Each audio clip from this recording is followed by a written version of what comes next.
নমস্কার। বৃশ্চিক রাশি কি বলছে? ফেব্রুয়ারি মাস 2024 রাশিফল কীরকম দাঁড়াচ্ছে? গোচর কি বলছে?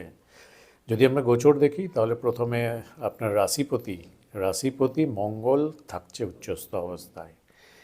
তো বৃশ্চিক রাশির জন্য কিন্তু সৌভাগ্যশালী হতে যাচ্ছে। সৌভাগ্যশালী কিছুটা হতে পারেন আপনারা ফেব্রুয়ারি মাসে। রাশিপতি হচ্ছে উচ্চ, বছরে জেনারেলি একবারই হয়, কোনো কোনো সময় 1.5 বছর অন্তর অন্তর এরকম সিচুয়েশন হয়। বৃশ্চিক রাশির ক্ষেত্রে মঙ্গল আপনার তৃতীয়পতি, তো তৃতীয়পতি এবং আপনার রাশিপতি উচ্চস্থ হচ্ছে। এটা রাশি সাপেক্ষে ভিডিওটা বেশি অ্যাপ্রোপ্রিয়েট, যারা লগ্ন সাপেক্ষ দেখতে চান দেখতে পারেন, অনেক ক্ষেত্রে আপনারা মিল পেতে পারেন। তো কি হতে পারে প্রথম, আমরা ডিটেলসে যাওয়ার আগে একটু দেখে নেব বাকি গ্রহগুলোর গোচর কীরকম থাকছে। আপনার লগ্ন রাশিপতি এবং আপনার ষষ্ঠপতি তৃতীয়ভাবে উচ্চ অবস্থায় থাকছে 5 তারিখের পর থেকে। মঙ্গল এখানে থাকছে শুক্র 12 তারিখ পর্যন্ত দ্বিতীয়ভাবে, এরপর তৃতীয়ভাবে বুধও থাকছে এখানে। আপনার একাদশপতি অষ্টমপতি 20 তারিখ পর্যন্ত, এরপরে চতুর্থভাবে যাবে। সূর্য থাকছে 13 তারিখ পর্যন্ত তৃতীয়ভাবে, এরপরে শনি যুক্ত হবে। শনি যেখানে আছে চতুর্থভাবে, বৃশ্চিক রাশির ক্ষেত্রে শনির ঢাইয়া চলছে। পঞ্চমভাবে রাহুর গোচর, ষষ্ঠভাবে বৃহস্পতি এবং একাদশভাবে বা লাভভাবে থাকছে কেতুর গোচর।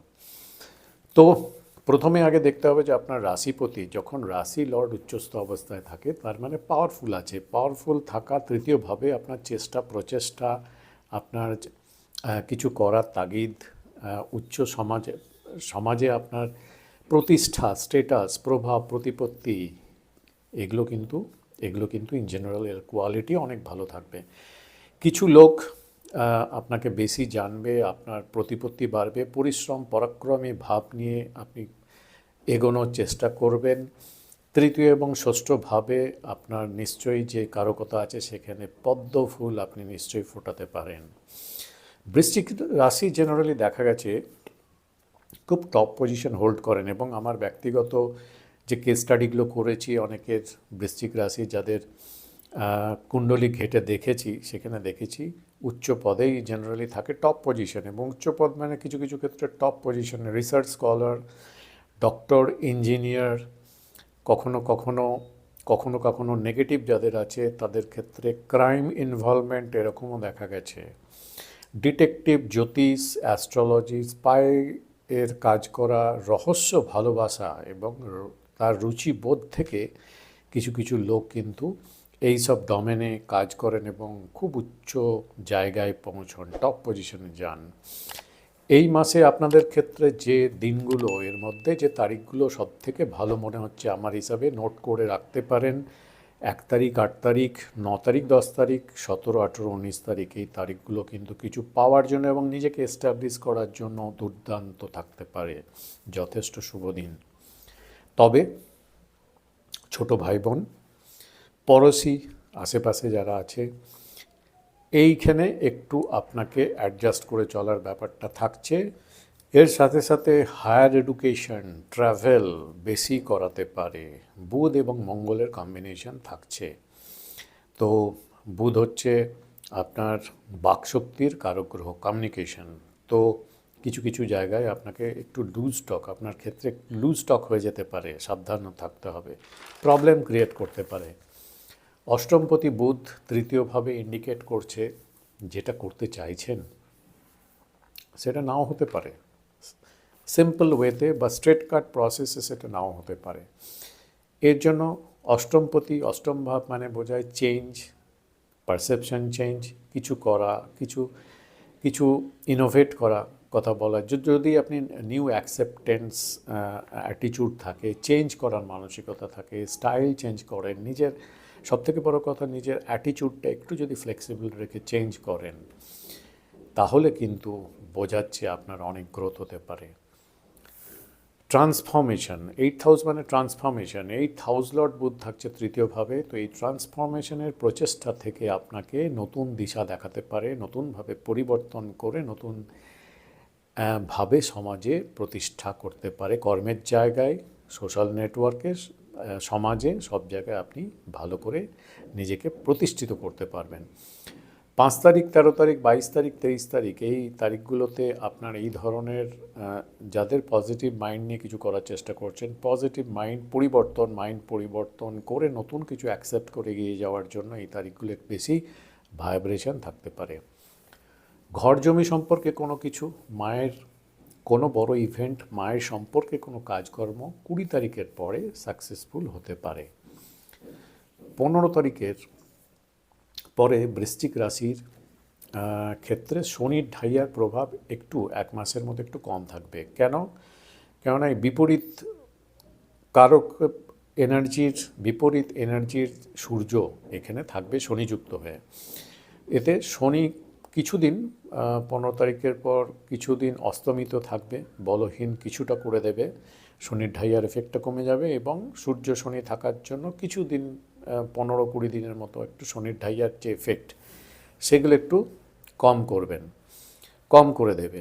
14 তারিখের পরে জব যারা করেন, দূরে ট্রান্সফার হয়ে চলে গেছেন, পছন্দ মতো জায়গা নেই, বাড়ির কাছাকাছি চাইছেন, কোনো অসুবিধা খুব হচ্ছিল, এরকম ক্ষেত্রে কারো ক্ষেত্রে যদি ব্যক্তিগত কুণ্ডলী এবং ভালো শুভ দশা অন্তর্দশার মধ্যে দিয়ে যারা যাচ্ছেন তাদের ক্ষেত্রে আবার পোস্টিং হয়ে বাড়ির কাছাকাছি আসার একটা সুযোগ তৈরি হতে পারে।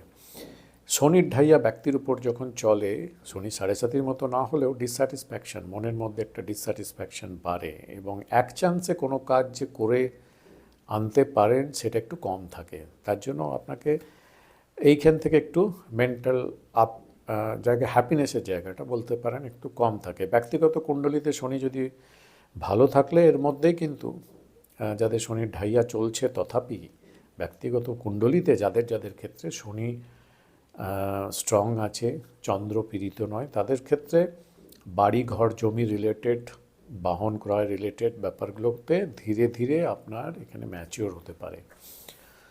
আপনার সন্তানের জন্য একটু বেশি কেয়ারিং রাখতে হবে, কেননা 5th হাউসে রাহু আছে। বিশেষ করে প্রথম সন্তান যদি থাকে, প্রথম সন্তানের মন কিন্তু আপ ডাউন করবে। ঘোরাঘুরি, ফ্রেন্ড সার্কেলের ইনভলভমেন্ট, বয়ফ্রেন্ড গার্লফ্রেন্ড নিয়ে ব্যস্ত থাকার একটা মানসিক টেন্ডেন্সি থাকতে পারে।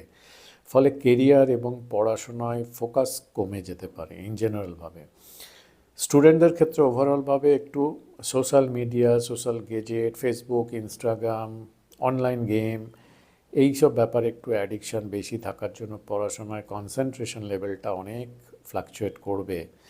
তাৎক্ষণিক মনের আনন্দ পাওয়ার যে তাগিদ শর্টকাট প্রসেসে, সেই দিকে একটু বিশেষ ঝুঁকে যাওয়ার ব্যাপারটা দেখা যাচ্ছে।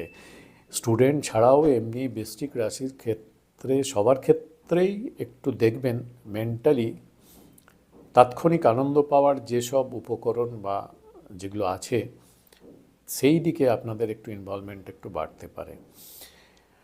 তো ইনস্ট্যান্ট আনন্দ যেটা দেয় সেটা ইনস্ট্যান্ট আনন্দ ভালো দিতে পারে, কিন্তু এগুলোর অনেক সাইড এফেক্ট থাকে। পরের দিকে লাইফটা কিন্তু মারাত্মক হয়। বৃশ্চিক রাশির মধ্যে যাদের ব্যক্তিগত কুণ্ডলিতে খুব শুভ প্ল্যানেটের দশা অন্তর্দশা চলছে, খুব শুভ ইন দ্য সেন্স সেই কুণ্ডলী হিসাবে যে প্ল্যানেটগুলো দাঁড়াচ্ছে, অতিমিত্র প্ল্যানেট, মিত্র প্ল্যানেট, সম্পদ প্ল্যানেটের যদি শুভ দশান্তর্দশা চলে, সেক্ষেত্রে আপনাদের স্টক মার্কেটে বিনিয়োগে লাভ দিতে পারে। কিন্তু ইন জেনারেলভাবে বৃশ্চিক রাশির জন্য কিন্তু স্টক মার্কেট একটু অ্যাভয়েড করলে মনে হয় ভালো ফেব্রুয়ারি মাসে। ইন জেনারেলভাবে সবার জন্য এটা বলছি, যাদের এক্সেপশন তো থাকেই, যাদের খুব ভালো শুভ দশার মধ্য দিয়ে যাচ্ছে, যেখানে রাহু ভালো প্লেসমেন্ট আছে, তাদের ক্ষেত্রে আবার তার উল্টো, মানে ভালো লাভ দিতে পারে, রিটার্ন দিতে পারে। এরকম তাৎক্ষণিক বিনিয়োগ করে শর্ট টার্মে বেশি গেন করা, এরকম ব্যাপারটা থাকছে। দ্বিতীয়পতি এবং পঞ্চমপতি বৃহস্পতি আছে ষষ্ঠভাবে, মিত্রগৃহে আছে, ঠিক আছে। যারা ডক্টর আছেন, যারা ধরুন কনসালটেন্ট, তাদের ছাড়া বাকিদের ক্ষেত্রে কিন্তু একটু মানিটারি গেন বা ইনকামের দিক থেকে একটু অ্যাভারেজ মনে হচ্ছে। এক্সেপ্ট যারা ডক্টর আছেন, যারা মেন্টর আছেন, যারা ম্যানেজমেন্ট কনসালটেন্ট আছেন, যারা কনসালটেন্সি করেন, যারা এডুকেশন শেয়ারিং নলেজ নির্ভর কিছু করেন তারা ছাড়া বাকিদের ক্ষেত্রে আর্নিংয়ের ক্ষেত্রে পয়সা আর্নিংয়ের ক্ষেত্রে ধন প্রাপ্তির দিক থেকে একটু অ্যাভারেজ মনে হচ্ছে। এমনি দেখবেন আপনাদের বৃশ্চিক রাশির ক্ষেত্রে ফেব্রুয়ারি মাসে যেহেতু একাদশভাবে কেতু আছে, তো আপনার ফ্রেন্ড সার্কেল কিন্তু একটু কম মনে হবে, বা ফ্রেন্ড সার্কেল থেকে তাদের সহযোগিতা বা তাদের সঙ্গে ইনভলভমেন্ট, তাদের টাইম পাওয়া, একসঙ্গে টাইম কাটানো, এই রকম সিচুয়েশনগুলো একটু কম হতে পারে, সহযোগিতা কম থাকতে পারে। মেবি আপনার সোশ্যাল নেটওয়ার্কে বা এমনি নেটওয়ার্কে আপনার যে ফ্রেন্ড সার্কেল আছে তারাও কোনো কাজে বিজি থাকার জন্য একটু ইনভলভমেন্টটা, টাইম কাটানোর ব্যাপারটা, তাদের সঙ্গে বন্ধুত্বর সময় কাটানো, সেইগুলো একটু কম মনে হচ্ছে। এখান থেকে একটা ডিসস্যাটিসফ্যাকশন হতে পারে। আপনার বড় ভাই বা বোন যদি কেউ থাকে তার লাইফে একটু আপ ডাউন চলতে পারে। বিবাহ এবং পোস্ট ম্যারেজ লাইফ যদি আমরা দেখি, সেখানে 12 তারিখের পর থেকে মোটামুটি ঠিক দাঁড়াচ্ছে, কিন্তু শুক্র আপনার 7th হাউস লর্ড কিন্তু থাকছে মঙ্গলযুক্ত হয়ে, একটু কিন্তু আন্ডারস্ট্যান্ডিংটা, সম্পর্কের ব্যাপারগুলো একটু দেখে নিতে হবে, কেননা আপনার মধ্যেও একটু কথাবার্তা রাফ হয়ে যেতে পারে, কমিউনিকেশন এক্সচেঞ্জের দিক থেকে কিন্তু একটু প্রবলেম, এবং সেখান থেকে ডিস্টেন্স তৈরি হতে পারে। খুব ভালো ইভেন্ট যদি বলেন, রিলেশনশিপ, পার্টনারশিপ এরকম অতটা দাঁড়াচ্ছে না। বিবাহের যোগগুলোও একটু অ্যাভারেজ টাইপের মনে হচ্ছে। জব যারা করেন, চাকরি করেন, তাদের জন্য বেশ ভালো থাকছে 14 তারিখের আগের পর্যন্ত। আপনার যে এফোর্ট, আপনার যে স্কিল, আপনার যে দক্ষতা, সেটার 100% দিয়ে নিজেকে প্রুভ করার তাগিদটা থাকবে। তার ফলে আপনাদের ভবিষ্যতের জন্য আপনাদের জবে কিছু পরিবর্তন, মানে পজিটিভ পরিবর্তন, বসকে খুশি করা এবং ম্যানেজমেন্টকে কাজ ঠিকঠাক করে নিজের কৃতিত্ব দেখানোর জায়গায় নিজেকে প্রুভ করা, এগুলো ভালো থাকছে 14 তারিখের আগে পর্যন্ত। বিজনেসের ক্ষেত্রে একটু অ্যাভারেজ থাকছে।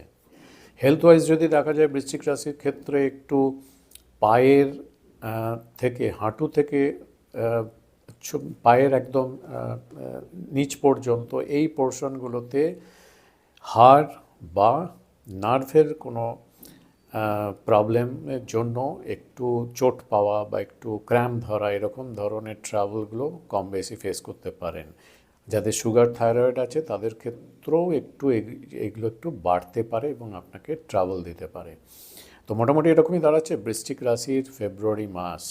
আশা করব এই আলোচনাটা, অ্যাকচুয়ালি আমি যে মেজর স্পটলাইট এরিয়া সেইগুলো জাস্ট হাইলাইট করলাম। বলতে গেলে তো অনেক কিছু বলা যায়, সেগুলো কভার করা যায় না, কারণ এটা জেনারেল ডিসকাশন। গোচরের রেসপেক্টে কী দাঁড়াচ্ছে, মেন ইভেন্টগুলো কোন জায়গায় থাকছে, সেগুলো জাস্ট হাইলাইট করার দিকটা আমি দেখলাম। আশা করি এখান থেকে একটা আইডিয়া পেতে পারেন ফেব্রুয়ারি মাস ঠিক কীরকম দাঁড়াচ্ছে। সেইভাবে আপনি নিজেকে, নিজের কাজের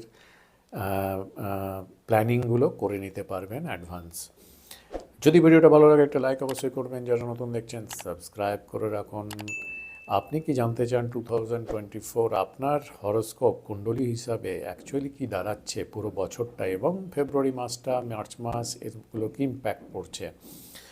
যদি ইন্টারেস্টেড থাকেন, অনলাইন কনসালটেন্সি আমি দিয়ে থাকি। 4 তারিখে ফেব্রুয়ারি, 4 তারিখের পর থেকে আমি আবার অ্যাভেলেবেল থাকছি অনলাইন কনসালটেন্সির জন্য।